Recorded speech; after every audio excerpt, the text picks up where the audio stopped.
Hello, everyone, and welcome to the Link English podcast with me, Elle. And today I have a treat for you listeners. I am joined by YouTuber Rupa Sensei. Rupa Sensei, how are you? Oh, brilliant. I'm feeling good today. I woke up and just felt amazing today. Cooked some breakfast. Did a little bit of work and now I've got some coffee in me, so might be a little hypo today. That's fine. That's fine. So you're joining us from Australia, Melbourne, Australia? That's right. Is that so right? Melbourne, Okay. Melbourne, Australia. This is where I was born and raised, and brilliant place. And it's actually getting a little nippy these days. We had a summer, but now it's starting to chill down a little bit. Of course, right. How about yourself? You're over in Vancouver, right? Yes, yeah, in Vancouver. Okay. So it's Shout out to all the Canucks. nice. Yeah, we're just starting to get warm here. I mean, Oh, brilliant. not very warm. It's very wet. It's basically a Okay. rainforest. So, but Okay. yeah. How's the summers though? You get pretty hot in the summer? You know, I'd say like 26, 27 degrees is hot here. Okay. That's not too bad. It's nice. Yeah, it might hit 30. That's a very hot day. Okay. But, nothing like you Australians, you Wow, Aussies. yeah, we get very hot. And it's very dry, hot and dry summers. Right, Yeah. right. So you're from Melbourne, Australia, and that's where you are now, but you're usually based in Japan, right? That's right. So that's where I went when I was 18. So I finished high school and then I got a job opportunity to go be an ESL teacher in Japan. So I thought, hey, wow, what a brilliant opportunity. I was going to take a gap year anyway. So all the stars aligned and I was off to Japan. And then I was stationed in a place called Ibaraki. Okay. So have you ever been to Japan? Yeah, I lived there for 3 years. I did the Oh, ESL brilliant. thing too. Okay. Yeah. Yeah. Oh, fantastic. Wow. That's great. Yeah. And yes, so Ibaraki is kind of like north of Tokyo. And it's pretty countryside, or in Japanese they say inaka. And, but I felt that was such a great starting point into Japan. I could get so much of the culture there. They were so open and willingly to accept me and treat me as one of their own. So, I think of Japan as like my second home, just the way that they treat me over there. It's brilliant. I've got the uttermost respect to Japan. Excellent. So you went over 18. That's really young to leave your home country. I was a young chap. Yeah. Young chap, straight after high school. And over in Japan, and the funny thing is, I was teaching the students, they were around 15 years old, middle school students. So there really wasn't much age gap at all. If I happened to be teaching high school students, they would have been the same age as me. What about that? Wow, that's crazy. Yeah. So you went over and then, so had you studied any Japanese before you That's went right. over to Japan? So how I kind of got the job opportunity was because my high school, they taught Japanese lessons and they had a partnership with one of their sister schools to kind of do a bit of like a transfer of the teachers. So some of the teachers from that school would come over here to teach Japanese and vice versa. So I managed to snag in at the perfect time and had a golden opportunity there and I feel blessed for that. And that was what's called a working holiday. So you do a bit of work, you do a bit of travel. So after I finished up with the school, I traveled around Japan, went over to Tokyo, and ended up working in a bakery. And that was a great opportunity too. So just a random Australian bloke working in a Japanese bakery. That would have been a surprise for them. So your Japanese must have been pretty good even then. You started working in a bakery, you're interacting in Japanese every day. So you enjoyed the language, yeah? Oh, definitely. I think, just having that kind of the pressure of the bakery, the head bakery is kind of talking to you in Japanese and all the customers are talking to you in Japanese. It gives you a lot of motivation to learn quickly. I bet, yeah. So how did you go from then? So you went over, you were teaching English, you worked in this bakery, you learned Japanese, and how did you then start your YouTube channel, which is a really successful YouTube channel for English learners, Thank for you. Japanese Japanese speakers or Japanese people who are learning English. How did you start the channel? Oh yeah, good question. So I started actually started off on Instagram. So Okay. it was pretty much just like a real casual thing to do, and that was back when I was 19. So after I returned home from Japan after the first time, and I was 19, I was just about to start university, and I don't know. I think actually one day I watched on TV, and this bloke, he was like just doing this like cooking show or something, travel show, and then he just dropped this 1 point Japanese lesson. So I thought, wow, that's a brilliant thing to do. So every day on Instagram, I did the reverse. I did the 1 point English lesson in Japanese, and it was also a really good way for me to keep motivated to study Japanese, because you know, back in Australia, most of my mates are Aussies. I mainly just use English with all my family, friends, and for school. So I didn't really have much motivation to keep learning Japanese. But that was a way to just, you know, at least study for myself. And then if people can benefit and learn English at the same time, well, that's a win-win, isn't it?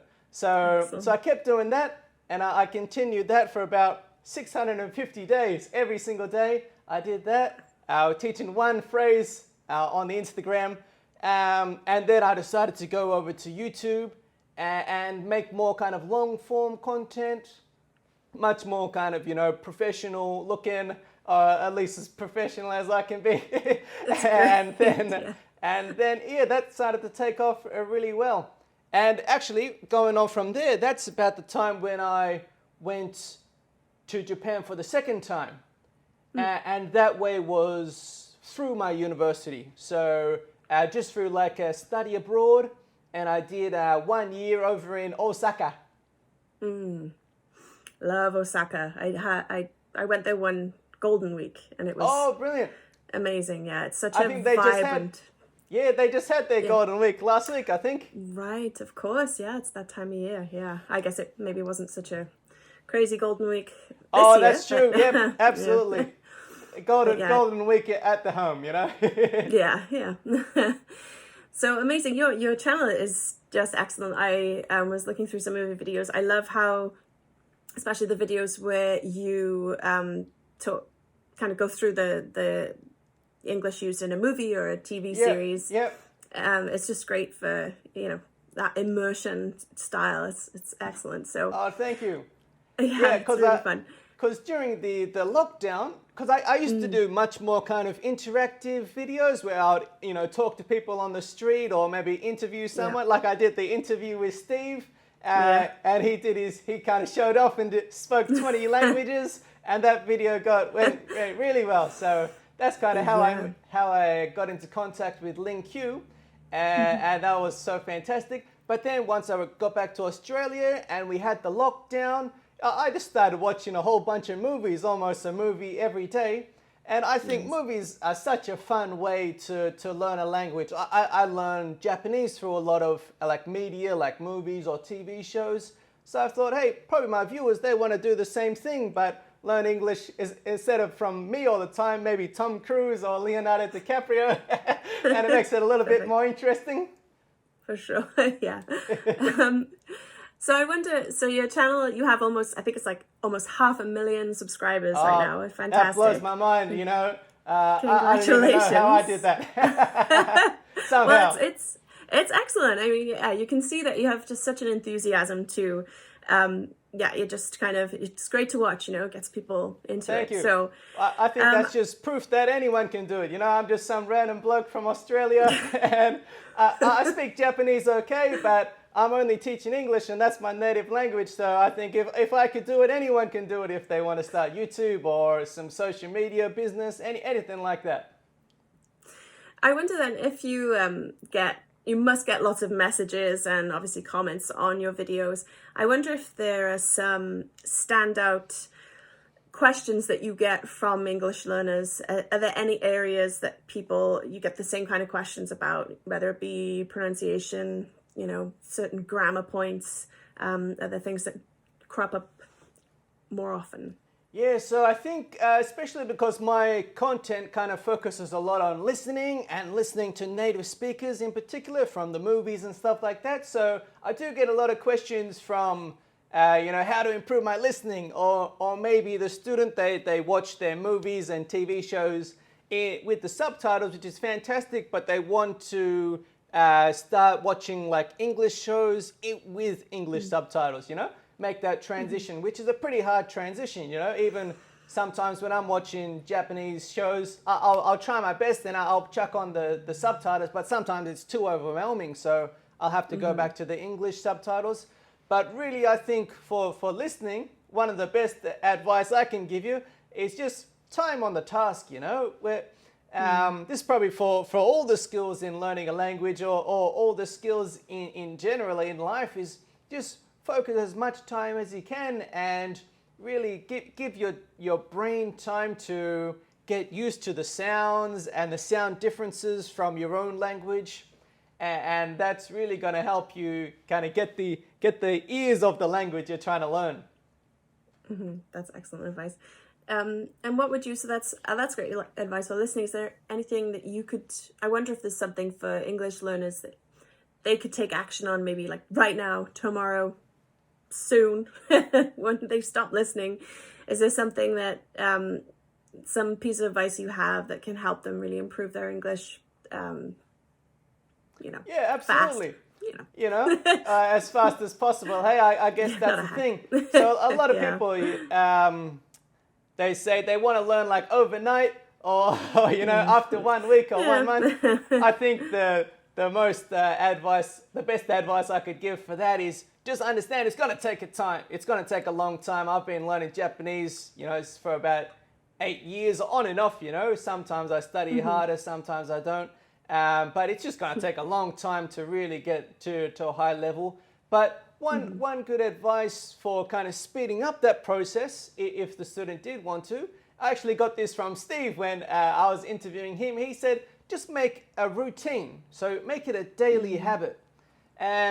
He gave a great point. He said every morning when he's cooking his breakfast, he'll just listen to a podcast or some kind of listening content in the language he's trying to learn. And I've been trying to pick that up as well. I'll put on a Japanese podcast or something, or a YouTube video. I think now we're so blessed with a whole bunch of media formats, podcasts, YouTube, everything like that, Spotify. So yeah, I guess I'm kind of rambling on here, but I guess my point would just be kind of try and make it a habit, make it a habit and stick to it, because I think this goes for any kind of habit, whether you want to lose weight or anything like that. We kind of do it for about 30 days or something, and then we kind of brush it aside, and it becomes a once a week habit rather than an everyday habit. But just kind of try and soldier on, stick to that habit every day. And the best way to stick to a habit, from my experience, is try and make it as enjoying as possible, as joyful as possible. So if you want to improve your listening and you're trying to make that a habit, you have to really find some content that you would be interested in. So maybe not find like a dedicated English podcast, but maybe find an English podcast that you're interested in. And it might be a little bit difficult at the start, but once you pick up a word here and a word there, you might be able to start connecting the dots. And I think LingQ is pretty good for that. I've been playing around on that app, and you can do a lot of things like that. Excellent. Yeah, it's so true what you say. Like you get into a habit. Most people bad at this. You get into the habit, you feel great, and then you just stop. Even one day you miss, and then you're like, oh, well, it's over. I may as well stop. But I think you're right. Find enjoyable content, work it into your routine in a way that makes sense for you and is fun. Exactly. Right? Probably my other main hobby, other than like doing English lessons and YouTube and stuff like that, is fitness. I'm really into fitness and going to the gym and dieting. And I have the exact same kind of advice for that. A lot of people will come to me and say, oh, how can I lose weight? How can I stick to a diet? The key to like a successful diet is making the diet food delicious so that you want to eat more of them. Mm-hmm. And I guess we can put that same context to our language learning. Make that delicious language content. Exactly. I like that. I am still studying French, and I basically am studying just using Netflix shows and movies. Okay. And it almost feels wrong in a way. I've been kind of struggling with this. I'm like, am I really studying French? You know, I'm just watching movies, and I link through the transcripts, and I am, because like you say, I'm interested. I want to know what's going on in this TV show, in this movie, and then so the French, I'm getting it. I'm understanding more and more. So, yeah, it's kind of hard to move away from this traditional, way that we're taught in school, that it's just textbooks and lists, and it doesn't have to be that way. No. Especially, I mean, if you're studying for a test, of course, it's different. But yeah, for sure, studying for fun. Yeah, no, I think, your school, we kind of just did it through textbooks. That's where I learned Japanese in school. And actually, no, I did. But sometimes the teacher would show like a movie or something. And I always remember when they did show the movie, I was way more excited to learn, rather than just textbook page 42 and just writing out notes and stuff like that. Yeah, exactly. I remember our French teacher used to play us. It was like a French Simpsons, or the Simpsons dubbed in French. Wonderful. We were like, so you're now in Melbourne. Is that will you be going back to Japan, or are you now based in Melbourne for good? So, that's one of the brilliant things about working online and through YouTube and stuff like that. You can pretty much live anywhere as long as you got internet connection and your trusty laptop and a camera. I guess that's pretty important. So yeah, absolutely. As soon as this whole situation starts to calm down a little bit, I'd love to do some traveling, back over to Japan and see some more of the world, because I kind of went to Japan when I was 18, and then I went to Japan again when I was, 20, 21, and now I'm back here.